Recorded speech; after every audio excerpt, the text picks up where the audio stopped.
Gloria damos a Dios. Vamos a entrar al tiempo en la palabra. Así que le invito a que estemos atentos a lo que el Señor tiene para nosotros en este día. Siempre es mi oración no transmitir nunca palabras de hombre ni pensamiento de hombre, sino tener claro que es la voz de Dios la que necesitamos escuchar, y esa se encuentra primordialmente en su palabra. Así es que les animo a ser amantes de la Biblia, a que no nos olvidemos de escudriñar las Escrituras siempre, aquí en el templo y fuera del templo, como una disciplina espiritual, como una práctica constante. Amén. Como todos saben, mis hermanos, nuestro país, Costa Rica, sobresale ante el mundo por varias cosas. Una de ellas es por no tener ejército, lo cual es una gran bendición. Bendito Dios, porque ninguno de nuestros hijos, ninguno de nosotros necesita participar, ¿verdad?, del servicio militar como en otros países.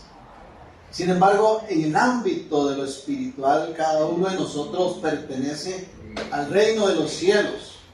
Nuestra ciudadanía, dice la Escritura, es celestial. Y ese reino está en guerra contra las tinieblas, contra la oscuridad. En 2 Corintios 10:4 dice que las armas de nuestra milicia no son carnales, sino que son poderosas en Dios para la destrucción, ¿verdad?, de fortalezas. Gracias. Entonces, no hay duda de que desde el momento que venimos a Cristo, cada uno de nosotros entra en esa guerra, en esa batalla espiritual. Y nuestro adversario, como le llama la Escritura, el diablo, es muy estratégico, se toma muy en serio lo que es esa batalla en contra de Dios y de todo lo que sea Cristo, y por lo tanto en contra de su pueblo. Y nosotros tenemos que tener en cuenta eso, que Satanás usa ciertas estrategias para mantener el control, ¿verdad? Él quiere tener el dominio y destruirnos, pero depende de cada uno de nosotros el no permitírselo. Y la buena noticia es que no estamos solos. Tenemos el poder del Espíritu, el respaldo de Dios para contrarrestar todas esas artimañas del enemigo, ¿verdad? Y que, como dice la palabra, le podamos resistir para que éste termine huyendo de nosotros. Sin embargo, es importante que nosotros conozcamos esas estrategias del maligno para nunca darle lugar en nuestra vida, en nuestro contexto de vida. Y hay 4 estrategias. Yo titulé este tema 4 antiguas estrategias del maligno, que vamos a observar, que podemos identificar con claridad en el libro de Éxodo.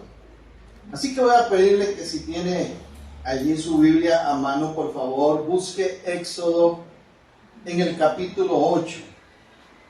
Y vamos a ver cuáles son esas antiguas estrategias que Satanás ha usado y sigue utilizando, y que nosotros no debemos permitir por ninguna manera que prevalezcan en nuestras vidas. Éxodo capítulo 8. El contexto de este capítulo es la liberación del pueblo de Israel. 430 años exactamente estuvieron en Egipto y fueron librados por Dios. Pero para ser liberados de esa esclavitud del faraón, Dios manifestó su poder, su autoridad. Demostró que Él es más grande que cualquiera de esas falsas deidades, de esos dioses falsos que tenían los egipcios. Y a través de 10 plagas, permitió que el corazón del faraón fuera finalmente doblegado para que el pueblo saliera libre. En el contexto de esa situación, voy a utilizar el capítulo 8 y también un poco del capítulo 10, para que observemos esas estrategias que el faraón utilizó, pero que también sirven para esta analogía que quiero hacer con las estrategias del maligno. Hechos capítulo 8, en el verso 25, describe en Hechos 8 la plaga de ranas, la plaga de piojos, la plaga de moscas. Éxodo, sí, dije Hechos, gracias, Éxodo. Y en el versículo 25, en el contexto de la plaga de moscas, dice: entonces Faraón, estoy leyendo Éxodo 8:25, entonces Faraón llamó a Moisés y a Aarón y les dijo: andad, ofreced sacrificio a vuestro Dios en la tierra. Y Moisés respondió: no conviene que hagamos así, porque ofreceríamos a Jehová nuestro Dios la abominación de los egipcios. He aquí, si sacrificáramos la abominación de los egipcios delante de ellos, ¿no nos apedrearían? Camino de 3 días iremos por el desierto y ofreceremos sacrificios a Jehová nuestro Dios como Él nos dirá. Dios ha levantado a Moisés, le ha llamado y le ha enviado a Egipto como libertador del pueblo de Israel. Y a través de estas plagas Dios utiliza a Moisés para comunicar su voluntad. Y la voluntad de Dios claramente es, la orden directa para el faraón es: deja ir a mi pueblo, déjalos libres de la esclavitud, permíteles ir a tener una nueva vida en libertad. Y Faraón, sabemos, se rehúsa una y otra vez. Pero interesantemente, aquí en este verso 25, cuando Moisés le transmite esa voluntad de Dios nuevamente y le dice: debe dejar ir al pueblo, esa es la voluntad de Dios. Interesantemente, ¿cuál es la respuesta del faraón? Le dice: Faraón llamó a Moisés, verso 25, y a Aarón y les dijo: andad, ofreced sacrificio a vuestro Dios en la tierra. La Nueva Versión Internacional traduce esa parte del verso 25: ofrezcan sacrificios a su Dios aquí mismo en mi país. Porque lo que está diciéndole el faraón es: ustedes no necesitan irse, quédense aquí y ofrezcan los sacrificios aquí. Esa primera estrategia yo la llamo la estrategia del sincretismo. Estrategia del sincretismo. Pueden adorar a Dios sin irse de aquí, sin dejar Egipto. Y Satanás sigue utilizando esa misma estrategia el día de hoy. La palabra sincretismo, esa palabrita de domingo, esa palabrita un poco ajena a nuestro vocabulario, significa la mezcla entre lo bueno y lo malo, la mezcla entre lo santo y lo profano. Sincretismo es pretender, por un lado, vivir para Dios sin dejar de vivir para el mundo. Eso es sincretismo. Y Faraón estratégicamente le dice a Moisés: no se vayan, adoren a Dios, pero aquí en Egipto. ¿Cuántas veces el maligno sigue utilizando la misma estrategia? Queriendo tener a las personas bajo su dominio, bajo su control. Y muchas veces la gente cae en esas prácticas del sincretismo. Y dicen haber venido a Cristo. Y dicen vivir bajo el señorío de Cristo, pero no han dejado Egipto. Siguen con sus pies puestos en el mismo pecado, en la misma rebeldía, en las mismas cadenas, ataduras, en la misma esclavitud, pero su boca dice: ya conocí al Señor, soy cristiano. Y Satanás está contento con eso. Y es una estrategia que le ha funcionado por siglos y que depende de nosotros el nunca permitirlo en nuestras vidas. Si vamos a venir a Cristo, tenemos que venir de lleno. Si vamos a rendir nuestra vida a Dios, tenemos que dejar Egipto y salir. de esa condición. Isaías capítulo 5 en el versículo 20, por medio del profeta Isaías. Más adelante Dios confronta nuevamente a Israel con su sincretismo, porque lamentablemente fueron duros, fueron tercos, y una y otra vez Dios tenía que estarlos exhortando. Y el enemigo volvía a utilizar la estrategia del sincretismo y volvía al pueblo a caer en ella. Y dice este verso tan conocido, Éxodo 5:20, ay de los que a lo malo dicen bueno y a lo bueno malo, que hacen de la luz tinieblas y de las tinieblas luz, que ponen lo amargo por lo dulce y lo dulce por amargo. ¿Alguna vez usted ha dicho ay? ¿Cuándo utilizamos nosotros ay? Cuando algo nos duele, cuando nos quemamos, cuando nos majamos un dedo con la puerta del carro,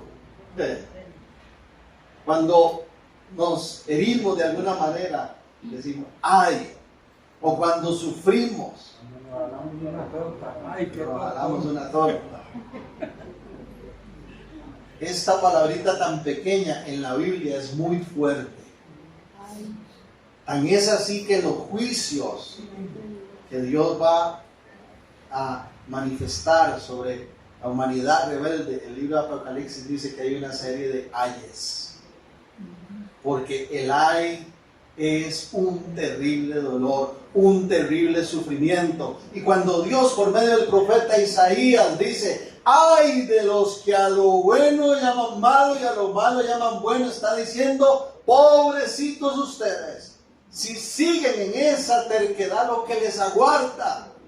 Yo no quiero que sufran, pero ustedes escápense de ese sufrimiento, de esas consecuencias. Pero muchos viven así, un sincretismo. Llaman a lo bueno malo, a lo malo bueno, mientras los ve uno, por un lado, haciendo cosas en apariencia de hijos de Dios, les da igual hacer otras que no tienen que ver nada con Dios, porque siguen en Egipto, todavía están esclavizados. Tal vez se congregan, tal vez oran de vez en cuando, tal vez alaban y les gusta la música, poner un ratito de alabanza, pero no han rendido su vida y no han sido verdaderamente libres. El profeta Oseas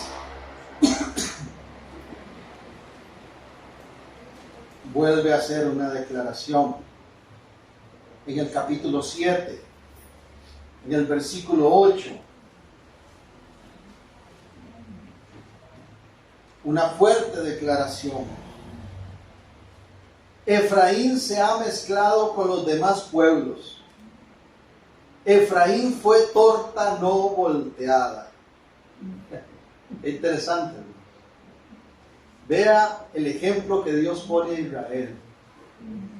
Les dice, ustedes parecen una torta que por un lado está cocinadita y se ve doradita, bien rico, pero que si usted le da vuelta está cruda. Esa estrategia le fascina al enemigo. Cristianos de un lado, de una cara, de una apariencia, pero por el otro, crudos, sin cocinar, sin completar. Porque al final el enemigo lo que busca es que permanezcamos esclavos del pecado. Y cuando él ve ese sincretismo en las personas, está tranquilo. Está tranquilo. Porque sabe que todavía están en cadenas, que no son verdaderamente libres. Yo quisiera creer que todo aquel que se acerca al Señor está verdaderamente libre. Pero dentro de las iglesias del mundo entero, dentro de ese porcentaje del 33% de la humanidad que con su boca declara ser cristiano, hay muchos que lo que tienen es un sincretismo. viven una vida a medias, no se han entregado verdadera y completamente al Señor. Y Satanás está contento con eso. No lo podemos permitir, porque Dios pide de nosotros la totalidad de nuestro ser. Y Faraón astutamente le dice a Moisés: no se vayan, aquí mismo pueden adorar.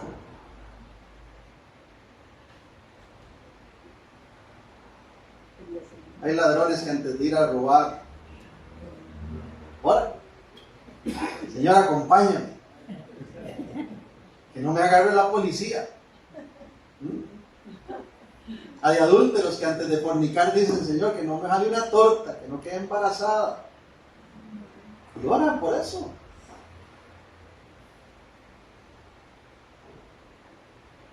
Hay gente que está sentada escuchando la palabra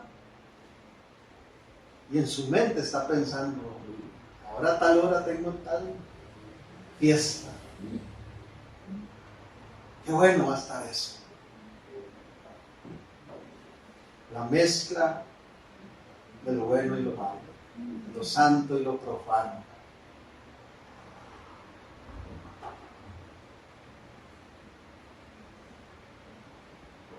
Continuando ahí en Éxodo 8, el versículo 28.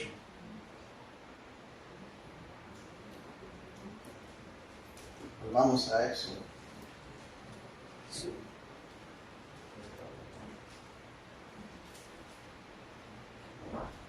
Entonces Moisés le dice: no, nosotros vamos a salir por completo de aquí.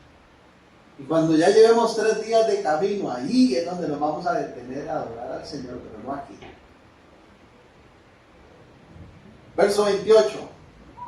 Dijo Faraón: yo os dejaré ir para que ofrezcáis sacrificios a vuestro Dios en el desierto, con tal que no vayáis más lejos. Orad por mí. Qué espiritual el varón, ¿no? Esa segunda estrategia es la estrategia de la frialdad. Salgan de Egipto, pero no se me vayan muy larguito. Quédense cerquita aquí. Y es más, oren por mí. O sea, vea lo que está ofreciendo el faraón. Bueno, últimamente salgan de Egipto, pero no se me vayan muy lejos. Quédense cerquita. Ni aquí ni allá. Un pie adentro, uno afuera. Entréguense a Dios, adoren a su Dios, sirvan a su Dios, pero no suelten esa vida pasada. Ténganla cerquita esa vida pasada. Eso se llama ser frío. Cuando el creyente viene a Cristo, pero sigue cerca de esas prácticas pecaminosas de su vida pasada, es un creyente frío. Eso en el contexto del Apocalipsis se llama tibieza. Y la tibieza es sumamente ofensiva para Dios. Apocalipsis capítulo 2. Recordemos esas palabras tan importantes que Dios da en esta carta a las 7 iglesias. En el capítulo 2, el Señor le habla un mensaje a la iglesia de Éfeso.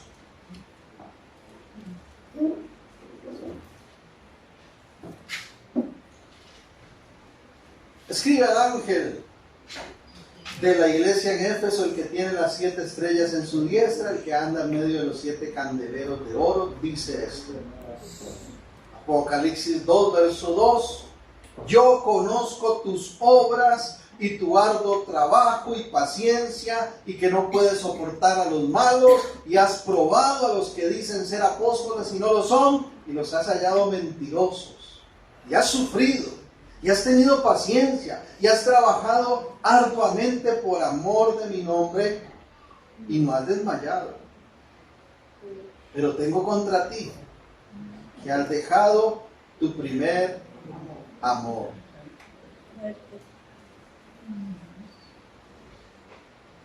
da una lista de una serie de cosas tan buenas, tan útiles, parecieran tan valiosas. Pero ¿de qué sirven si al final dice, se pierde el primer amor? Si al final se pierde el primer amor.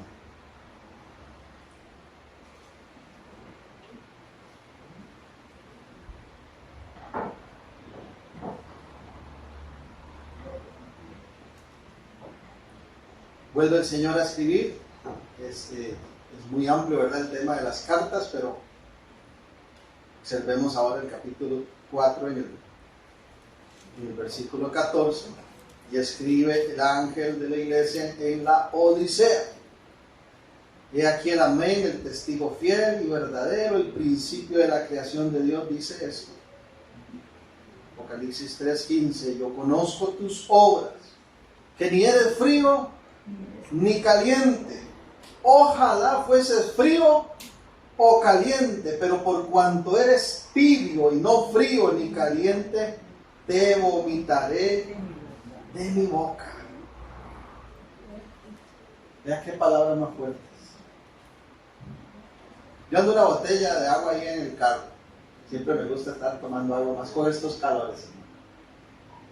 Pero a veces llego con esa sed, ese calor, tal vez ando haciendo algunas cosas, y cuando entro al carro a agarrar el agua y me echo ese trago. ¡Qué espantosidad! ¡Qué feo sabe el agua caliente! ¿Verdad? Uno quiere que la agüita esté fría, ¿verdad? Y en el mejor de los casos caliente cuando uno se toma un té, un café, pero es agua que la entibia el sol. El Señor dice a la Odisea que Él no soporta a esa gente que vive en tibieza, que Él no la puede retener, que lo hace, oiga, vomitar. ¿Y quiénes son los que viven en tibieza? Esos que aceptan la estrategia del enemigo de acercarse a Dios pero quedarse cerquita de lo malo. Son esas personas que saben lo que es correcto, no lo ignoran, que han oído palabra, que han escuchado la verdad, que saben lo que es bueno, pero aún así les gusta estar cerca de lo malo. Aman el pecado, aman lo sucio. Y el enemigo feliz con eso. Satanás, al igual que el faraón, quiere tener cerca de sus dominios, quiere que las personas sean cristianos, pero no verdaderamente cristianos.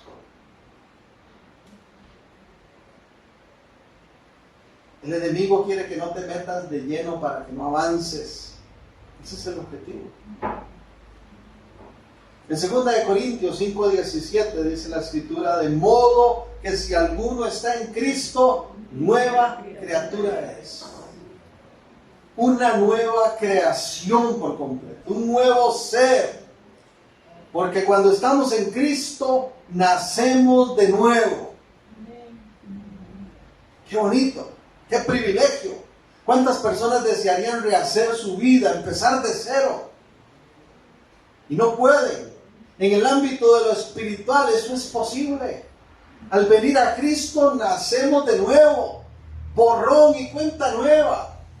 He aquí, si alguno está en Cristo, de modo que, si alguno está en Cristo, nueva criatura es. ¿Y cuál es la característica de esa nueva criatura? Que las cosas viejas pasaron y ahora todas son hechas nuevas. El tibio vive más viendo para atrás que para adelante. Al tibio le gustan los espejos retrovisores grandes.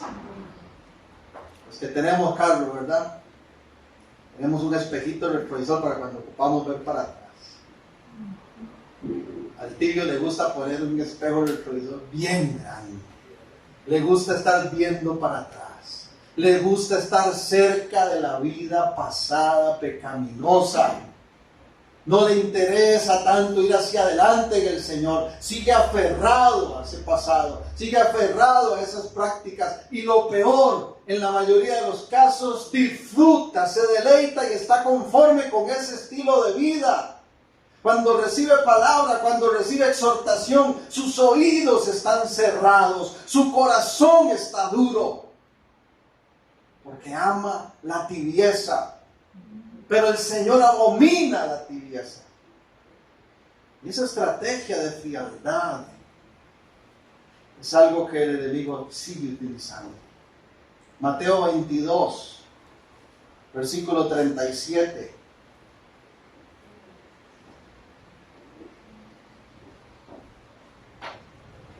¿Qué es lo que quiere el Señor de nosotros? La palabra es clara. O se es frío totalmente, sin conocer de Dios, sin saber lo bueno, con la esperanza de conocerle algún día. O se es caliente, o sea, firme en Cristo, viviendo conforme a la voluntad del Señor, pero tibios, Él no los quiere. ¿Qué es lo que quiere Dios de cada uno de nosotros? Jesús, retomando la declaración de Deuteronomio, dijo, Mateo 22, 37, amarás al Señor tu Dios con todo tu corazón, con toda tu alma y con toda tu mente. Este es el primero y grande mandamiento. Y el segundo es semejante, amarás a tu prójimo como a ti mismo. De estos dos mandamientos depende toda la ley y los profetas. Amarás al Señor tu Dios con todo tu corazón, con toda tu alma, con toda tu mente. Y el problema es que en el corazón del tibio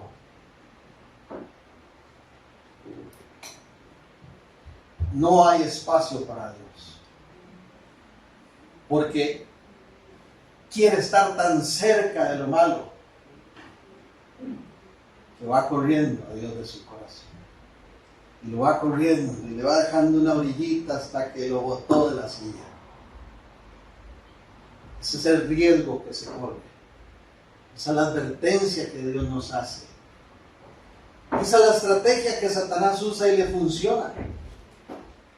Tener a las personas, gracias, a medias en el camino del Señor. Es fuerte la palabra, ¿ven? Pero es necesaria. Es importante, es valiosa. Porque Satanás sigue usando las mismas estrategias que le funcionan una y otra vez. Y como Faraón va a querer decirnos, está bien, sean libres. Váyase, pero quédense cerquita. No se calienten mucho, no se acerquen mucho a Dios. No, aquí. Friones. Y muchos se lo están permitiendo y están viviendo así y están conformes, hermanos. Qué triste. Porque pueden ser vomitados, rechazados. Volvemos a Éxodo 8. Avancemos más bien a Éxodo 10. El resto del capítulo 8 y capítulo 9 continúan otras plagas, ¿verdad?, enviadas por Dios. Faraón sigue endureciendo su corazón. Y en el contexto del capítulo 10 vuelve otra vez a proponer, a utilizar otra estrategia para con el pueblo de Israel. La plaga de langostas que Dios envía ocasiona, diría uno, bueno, ya que por fin el faraón respondiera y los dejara libres, pero no. Vea qué interesante es esto. Dice Éxodo 10, 8. Y Moisés y Aarón volvieron a ser llamados ante Faraón, el cual les dijo, andad, servid a Jehová vuestro Dios. ¿Quiénes son los que han de ir? Está bien, los voy a dejar ir, pero dígame primero, ¿quiénes son los que se van? Moisés respondió: hemos de ir con nuestros niños, con nuestros viejos, con nuestros hijos y con nuestras hijas, con nuestras ovejas, con nuestras vacas. Hemos de ir porque es nuestra fiesta solemne para Jehová. Y él les dijo: así sea Jehová con vosotros. ¿Cómo os voy a dejar ir a vosotros y a vuestros niños? Mirad cómo el mal está delante de vuestro rostro. No será así. Id ahora vosotros los varones y servid a Jehová, pues es lo que vosotros pedisteis. Y los echaron de la presencia de Faraón. Manda a llamar a Moisés otra vez y le dice: bueno, dígame, ya que tanto insiste, ¿quiénes son los que se irían si yo los dejo ir? Por supuesto que todos, niños, ancianos, todos nos vamos. Y Faraón le dice: no, váyanse solo los varones. Porque hay una estrategia que el enemigo ha usado por siglos y que ha tomado fuerza en este tiempo presente, y es la de segregación familiar. El enemigo le interesa que las familias estén divididas y que si alguno va a salir libre de su vida pasada, no sea toda la familia. Y por eso es que vemos en el presente tantas veces en las iglesias que mamá se congrega, pero papá no. Que hijo vino a Cristo, pero la hermana no. Porque al enemigo le interesa que se rompa ese propósito de bendición sobre las familias. Y si hay algo que quiere dividir el enemigo, son los hogares. Y que uno agarre para un lado y otro para el otro.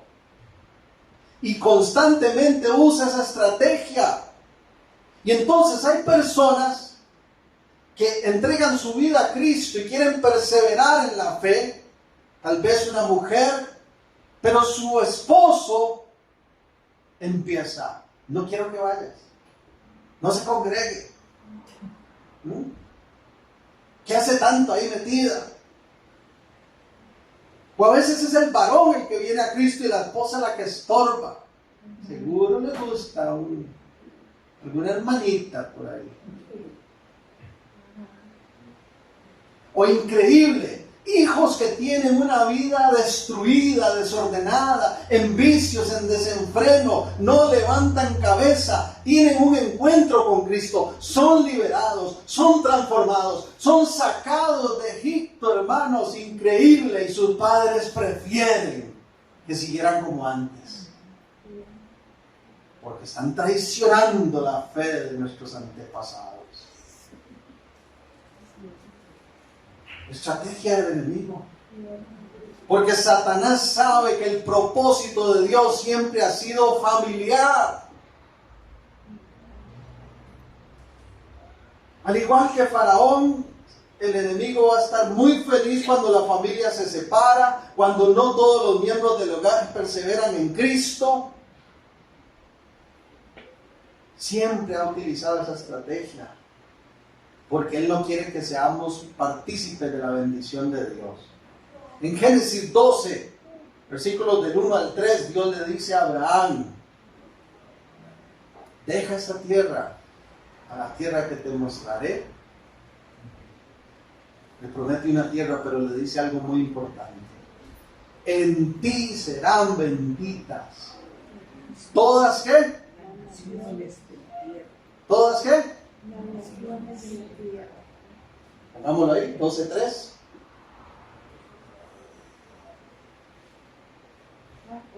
¿Todas las qué? Las familias de la tierra. Las familias de la tierra. Porque el propósito de Dios es familiar. Por eso es que allá en Hechos 16, cuando aquel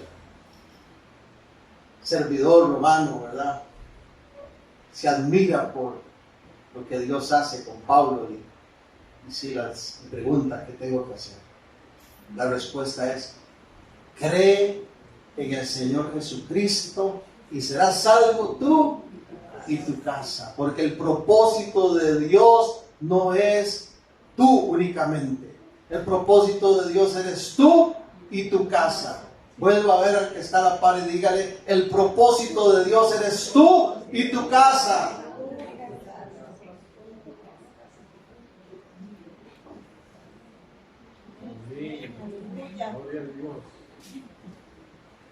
Entonces Satanás lo que quiere es que se rompa ese legado de fe, pero no se lo vamos a permitir, ¿verdad?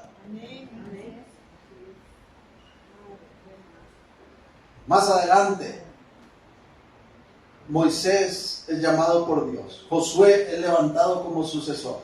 Moisés no llega a pisar esa nueva tierra. Él no pone sus pies en esa tierra prometida. La ve de lejos. Es Josué su sucesor el que llega a ver ese cumplimiento.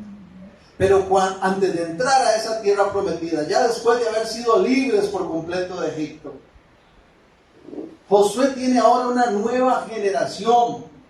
Toda esa gente que salió de Egipto murieron todos por su rebeldía.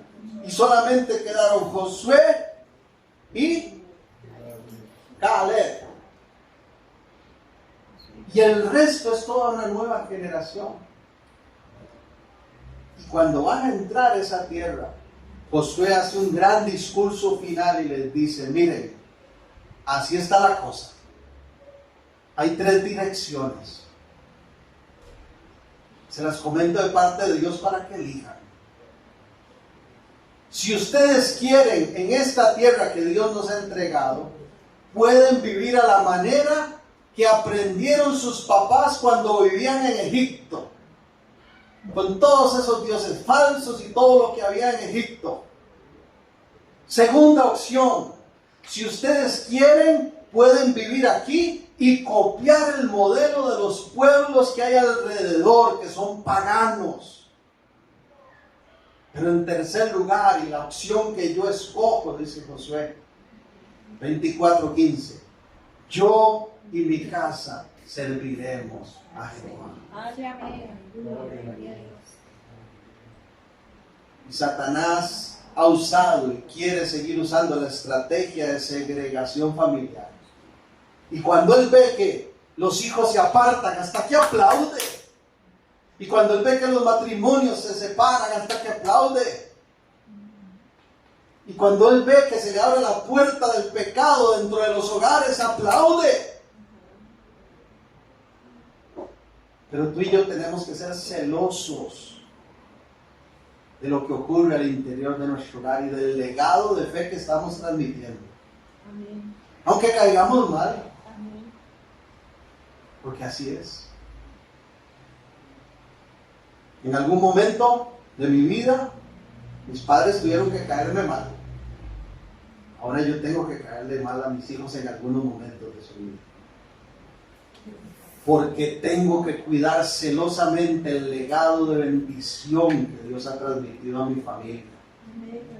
Y como cabeza de hogar tengo el llamado primordial a pararme firme y no dar lugar a ninguna estrategia del enemigo que quiera dividir mi familia en cuanto a la fe. Y estar atento a lo que el enemigo está trayendo a la mente de mis hijos. Y cuando Satanás bombardea a mis hijos en la televisión, en los medios electrónicos, que es verdad que ahora hay ese bombardeo con la diversidad sexual y con toda esa conducta de libertinaje, yo tengo que pararme firme y decirles: tú eres diferente, aquí se vive a la manera de Dios. Amén, aleluya. Aunque el mundo diga que es bueno. Lo he dicho otras veces, hermanos. Hay un ministerio que nunca se va a terminar. Porque los hijos crecen. Y entre más crecen es más difícil. Porque ya sacan pecho, ¿verdad? Y ya no aceptan a primera, sino que de una vez dicen: ¿y por qué? Y algunos con más pecho dicen: ¿y si no me da la gana?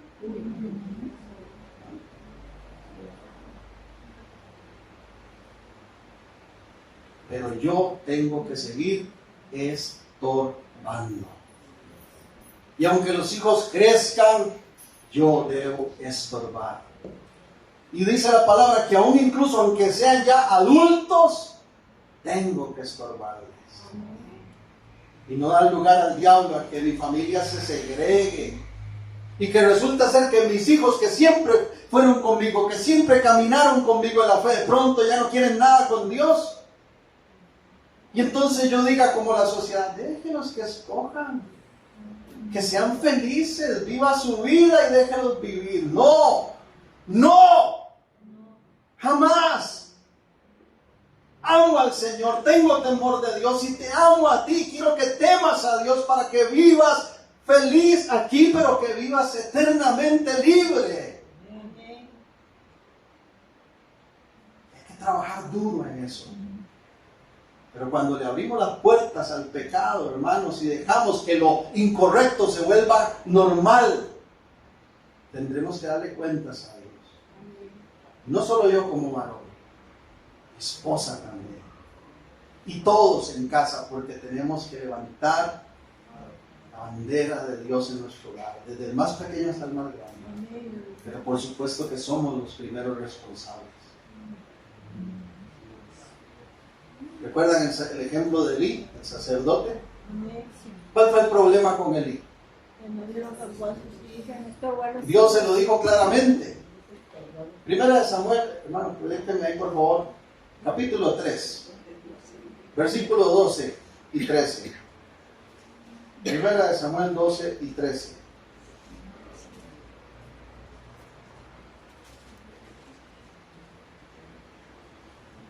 Capítulo 3, versículos 12 y 13.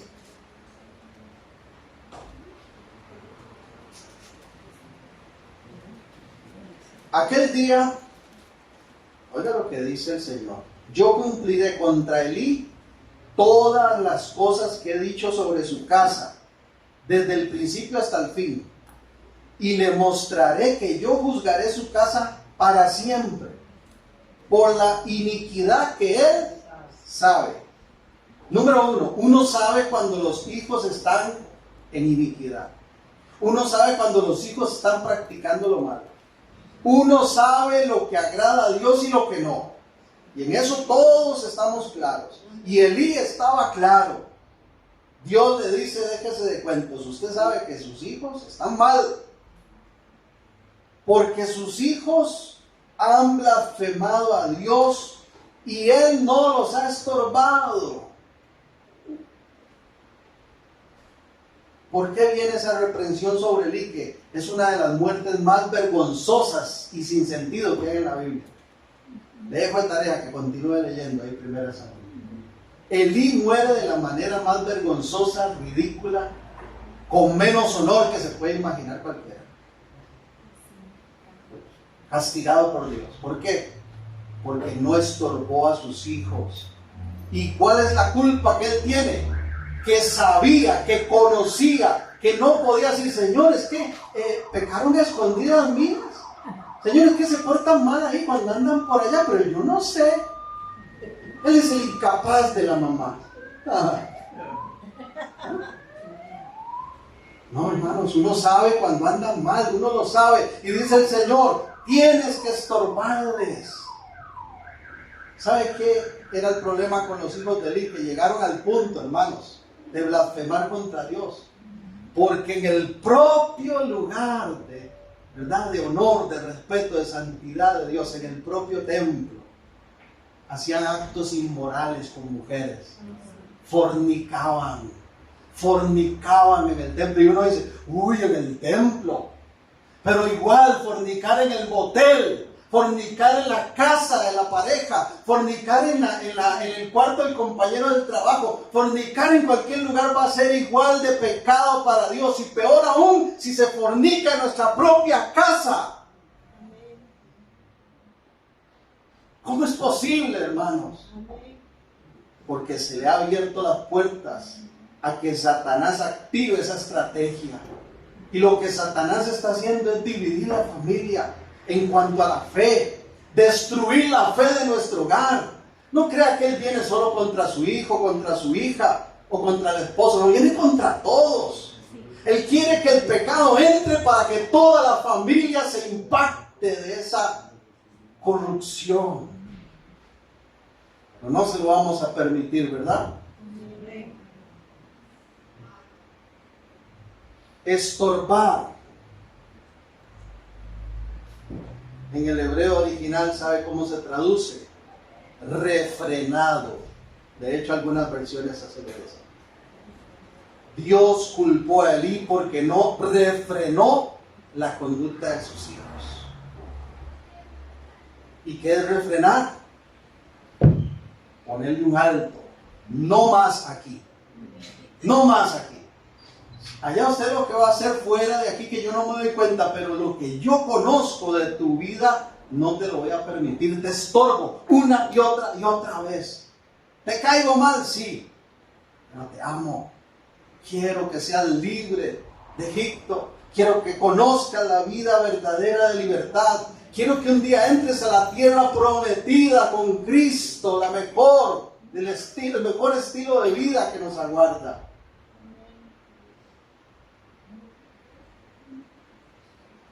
Y un último punto para finalizar porque el tiempo nos gana. Ahí mismo en Éxodo 10, en el verso 24.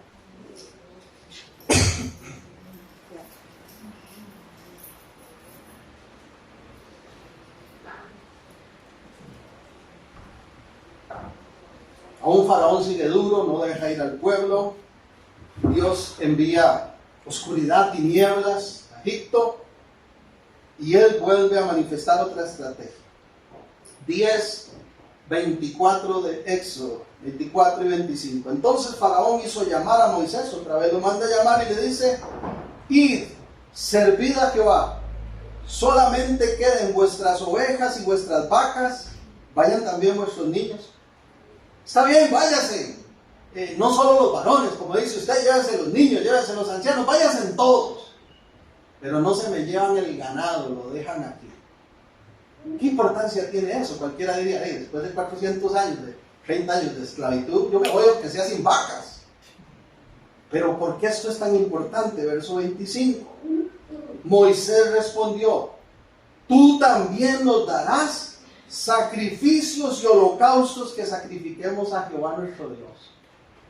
Porque el ganado era utilizado para levantar adoración, sacrificio, holocausto, ofrenda a Dios. Y la estrategia última que quiero mencionar es la estrategia de la pasividad. Está bien, váyase, pero no adoren. Váyase, pero no sirvan. Váyase, pero no rindan culto, adoración, ofrezcan sacrificio a Dios. El enemigo está contento cuando están los cristianos así. Está bien, ya salieron de su vida pasada, ya quedó atrás toda esa conducta, pero ¿qué pasa? No tienen un estilo de vida de adoración ni de servicio al Dios único y verdadero. Son esos cristianos espectadores, hermanos. Están siempre nada más como espectadores de lo que ocurre en el pueblo de Dios. No, tú has sido llamado al reino de Dios para ser parte activa del reino de Dios. Y por eso el Espíritu ha repartido dones y llamamiento para que le sirvamos y para que le adoremos al Señor. Pero esos que van y vienen y nunca tienen palabras de gratitud, nunca pueden adorar al Señor. Es más, les aburre la alabanza, les aburre la adoración. Y yo, oye, pastor, qué gritón, ¿verdad?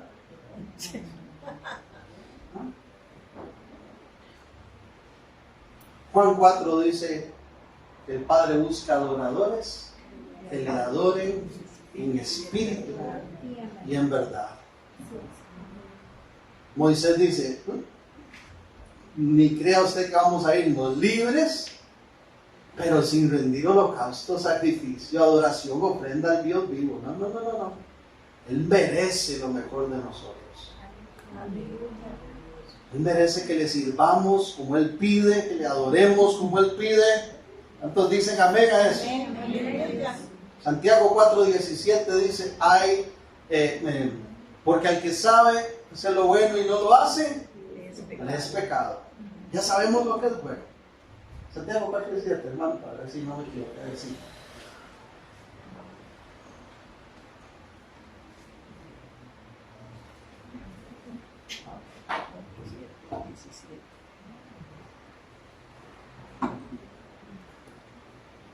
Adoración, servicio es un estilo de vida, es más que unos cuantos cantos, no es todo nuestro estilo de vida. Y los que hemos sido libres de Egipto, los que hemos salido de esa vida pecaminosa y de esas cadenas, ¿cómo vivimos ahora? En adoración constante a Dios, en alabanza a Él, en servicio a Él.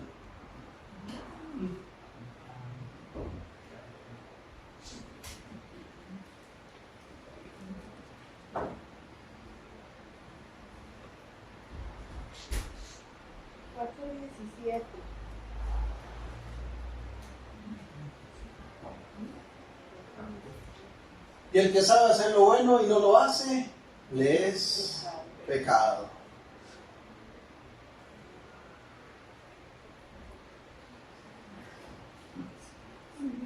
Último texto que leo, Éxodo capítulo 12, 31.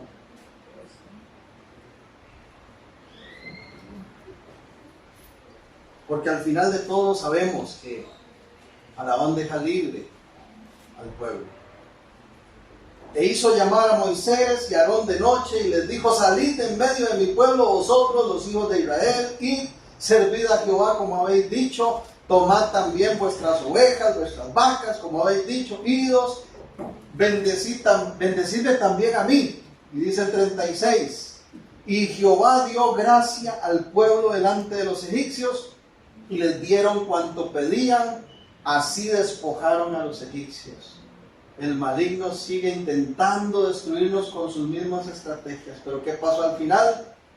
Dios dio gracia a los egipcios. Ellos fueron libres por completo. Salieron de esa esclavitud.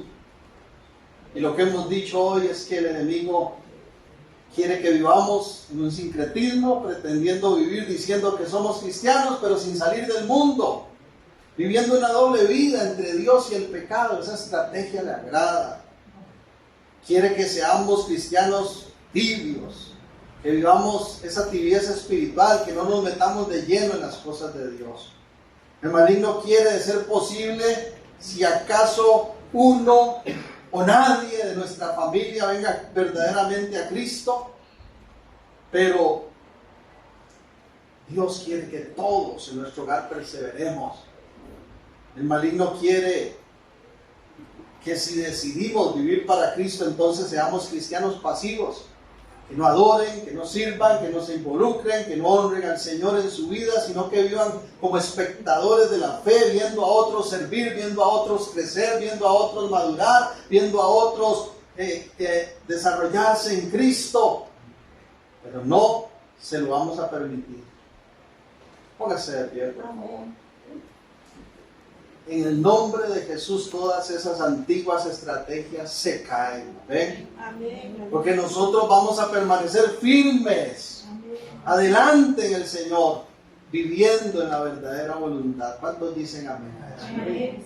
Señor, gracias. Porque has roto las cadenas que nos ataban. Y nos has sacado de la esclavitud del pecado, Señor. Gracias.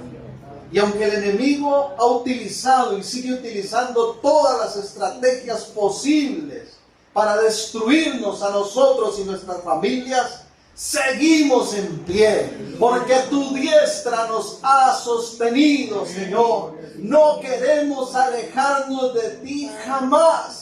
Queremos perseverar, Señor, en santidad, en consagración, vivir una vida plena en Cristo y adorarte y servirte con todo lo que somos y aún lo que tenemos, Señor. Queremos cuidar celosamente ese legado de fe. Y si hemos fallado en alguna de estas cosas, y si hemos dado lugar a que alguna de estas estrategias penetre en nuestros hogares, en el nombre de Jesús, hoy nos levantamos y decidimos no más no más sincretismo, no más frialdad, no más segregación familiar, no más falta de vida, de adoración y de consagración a ti, Señor, porque hemos decidido venir a Cristo y estamos muertos al pecado. Gracias, Señor, porque somos libres. Y esta vida que tenemos, Señor, no la cambiamos por nada.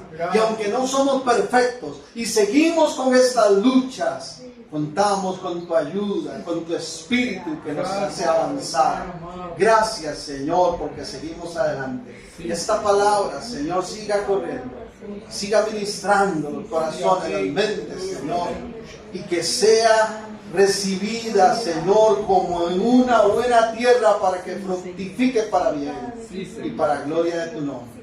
En el poderoso nombre de Cristo Jesús, declaramos hoy, Señor, que nosotros y nuestra casa y nuestra familia serviremos al Señor. Aleluya.